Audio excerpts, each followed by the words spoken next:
when I put up a picture in my home or a poster on the wall, I normally look at it with appreciation and enjoyment for about 6 weeks, and then I become so familiar with it that I don't see it at all. It can be the same way with the commandments to love God with all our heart, soul, mind, and strength, and to love the neighbor as oneself. We hear them so often that we cease to pay attention to them truly. So years can go by and we're not thinking about their meaning or working to apply them in our lives. Sometimes we assume that we understand them, and we reduce the gospel of love to the gospel of nice. Another reason why we don't pay attention to these commandments in a constructive and progressive way is that they set up Mount Everest ideals. And divine ideals are helpful so long as we remember that we can only grow gradually. The will of God is not for us to live at some impossible ideal, but instead of trying to climb Mount Everest, we climb at Boston Mills or Brandywine in nearby Ohio or wherever we may be. But if we seek to grow sincerely and persistently, there is a wonderful continuation of the story because God enables us to love wholeheartedly. His grace does not catapult us into paradise perfection, but it enables us to experience soul-satisfying love. We will not fulfill the ideal completely in this life, but we do not feel inadequate or guilty because the experience of loving wholeheartedly now is so wonderful. The next thing is to recognize that we love God in large measure because he loves us first. So we need first, ideally, to receive the divine affection. In order to do this better, we can do three things. First, we get to know God personally. We take what we know about God intellectually and then use that knowledge to enhance our experience of knowing God as a parent and as a friend. Jesus revealed God as our Father. And if that concept has positive connotations for us, then we can freely transplant that intellectual knowing about God into the garden of the father-child relationship. Or call it parent-child if you prefer. Second, count your blessings. Not only the blessings that you have, but not everyone else has, but also the blessings that come to everyone. For example, God's love is poured out upon all persons. He sends his Spirit to indwell in the minds of every one of us. Believe wholeheartedly that God loves you with an infinite love.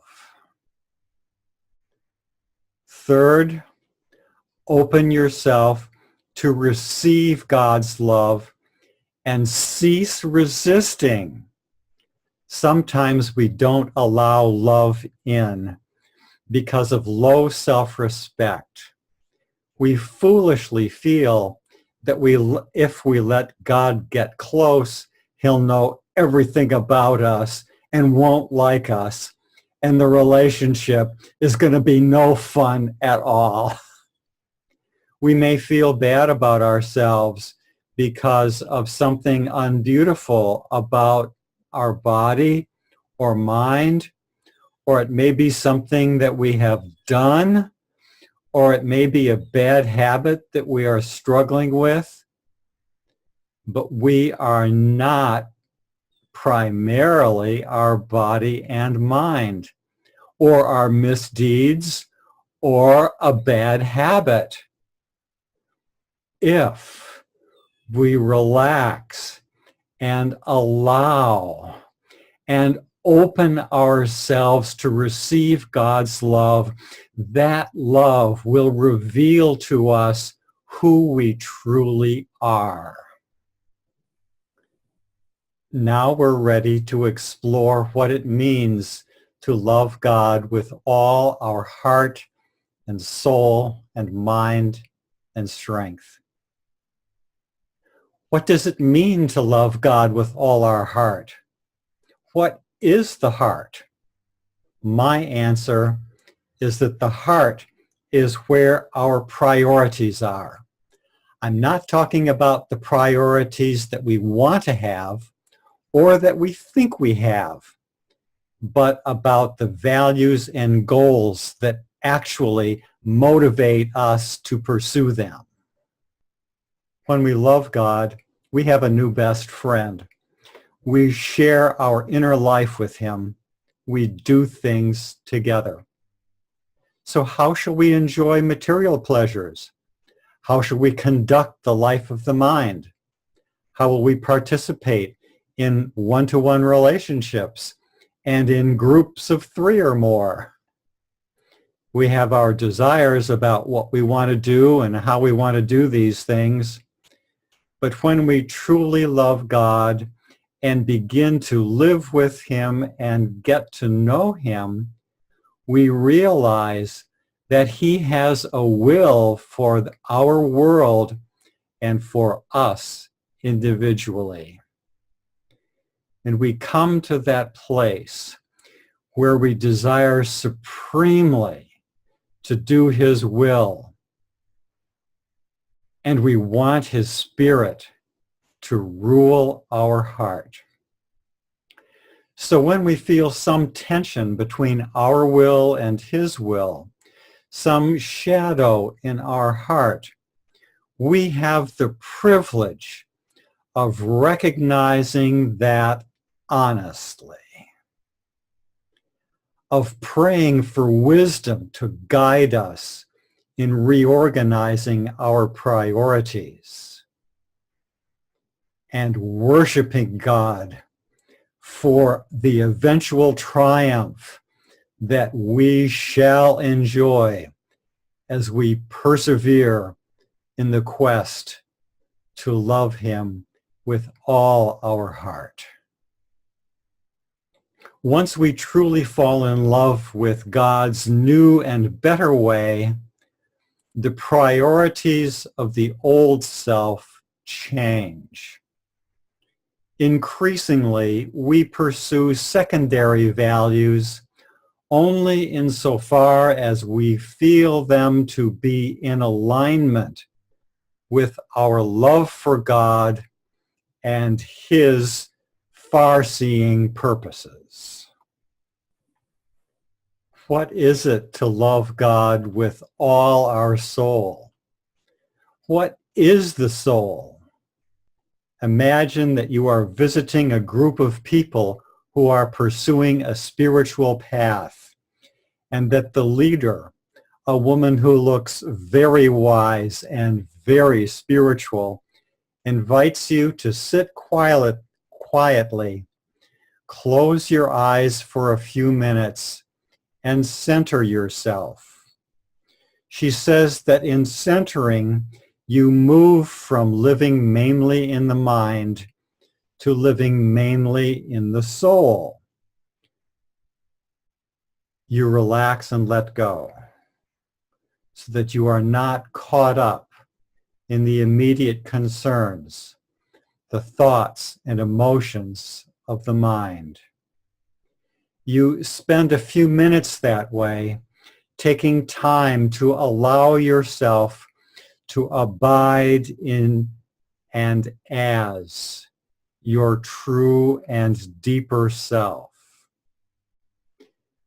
When she brings you back to the here and now of the group, you feel refreshed and truly ready to listen to the speaker of the day, in this case, me. As I see it, the soul is deeper than the mind. It is, in fact, the true self. The mind is conscious of its thoughts and feelings, but the soul is moral self-consciousness. When we make an excellent moral decision, the Spirit blesses us and the soul feels great. The mind thinks, but the soul discerns truth. The mind may think too much, but when we're centered in soul, we are less thinking and more realizing. We can pray deliberately in the mind, but when prayer arises spontaneously and surges from the depths, that is the prayer of the soul. As we follow the divine way, the struggles of the soul are transformed. The soul moves from being lost to seeking to being found. From being hurt through the healing process to radiant. From torn through the reconciliation process to unified.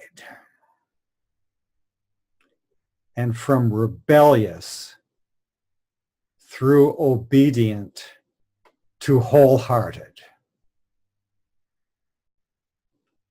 To love God with all the soul means taking soul time with God, developing our feeling for divine truth, beauty, and goodness. What does it mean to love God with all our mind? The mind is where we make choices. So naturally, we want to develop our mind's powers to understand and interact with the full spectrum of reality, material, intellectual, and spiritual. With the mind, we can perceive things, establish facts, explore causes and effects, find courage, pursue curiosity and adventure, interact socially, enjoy spiritual experience, and integrate all these into wisdom. We don't have to be a genius or have a lot of education, but we do need to use the intelligence we have. To learn to love God with all our mind, we sharpen our powers of intuition, of insight into material, intellectual, and spiritual reality. In this way, we develop our understanding of God and the creation.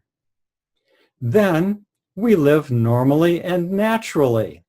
We trust that our present understanding of God's will is enough to work with.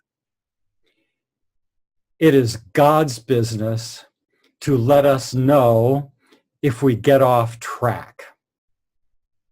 It is our business to be sensitive to these messages and to respond to them by intelligently and cheerfully making the changes that are needed. If we love God with all our mind, then whenever we are thinking, we are, consciously or unconsciously, seeking His will or carrying it out. To love God with all our strength involves willpower and motivation, determination, so that our good decisions have the force and constancy that is needed to shape our character. And there is moral strength, the power of righteousness. Loving with strength also involves activating our physical energies, the powers of the body, as we come into contact with material reality. Service has to get real. We develop and conserve our strength by taking care of our health with good nutrition, rest, and exercise, and by clean habits generally. How do we translate all this into loving the neighbor? Who is the neighbor?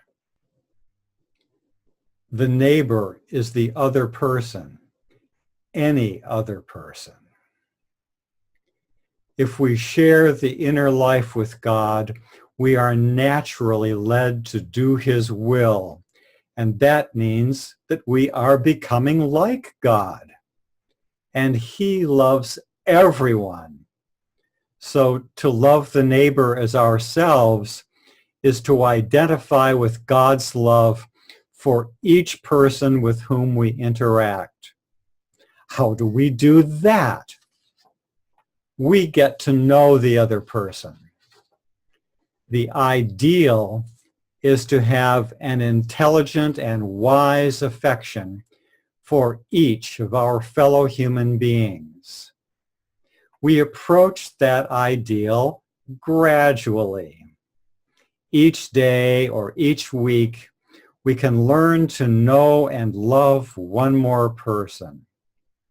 We listen empathetically as we seek to understand that person's motivation. We love others as we want people to love us. We ask God to help us in that, and we find that He actually gives us the heart to love. The heart of love desires to do good to others. Godly love is based on a realistic and compassionate understanding of the facts of the person whose life situation and choices and motivation we are getting to know. Even divine love has its severe disciplines. But if we embrace these disciplines, they lead us into green pastures and beside still waters. They restore our soul. Love comes with long-term strength as well as long-term gentleness. Sometimes I am angry and want support, but what I need are sensitive questions about what I feel and what I truly need. Sometimes I want gratification, but I need a tactful warning. Sometimes I want to escape in conversation with others, but need help in bravely taking the consequences of my action. The person who loves me may be gentle with my emotions, but will be strong in giving me what I need.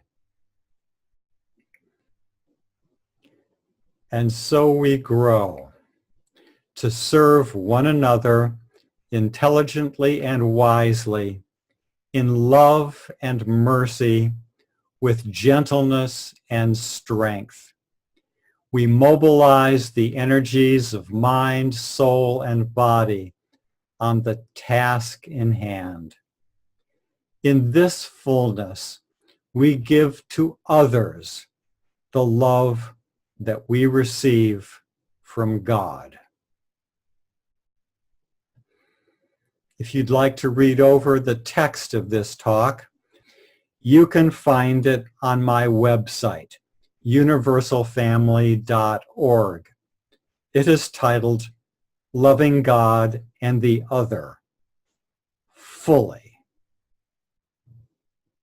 Good day.